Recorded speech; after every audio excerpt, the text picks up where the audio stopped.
Welcome. In this video, we're going to explore how to customize who can see your birthday on Facebook using your PC, especially with the latest updates. Let's dive right into it. First, open your web browser and navigate to Facebook. Make sure you're logged into your account. Once you're on the homepage, look for your profile photo at the top right corner of the screen. Click on it to access your profile. Now that you're on your profile page, locate the About section. You can find this tab just below your profile picture and cover photo.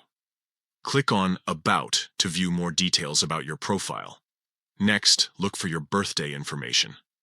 Right next to your birthday, you'll see an audience icon, which looks like a little globe or a group of people.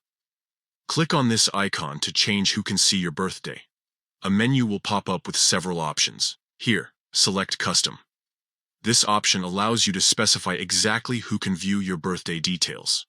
You'll see fields where you can add specific friends or lists of friends who you want to have access to this information. Once you've filled in the fields with the names of friends or lists, make sure everything looks good. Finally, click the Save button to apply these changes. And that's it. You've successfully customized who can see your birthday on Facebook. Remember that privacy settings are important for controlling what personal information you share online. If you found this tutorial helpful, please give it a thumbs up and consider subscribing for more tips and tricks on managing your social media privacy. Thank you for watching.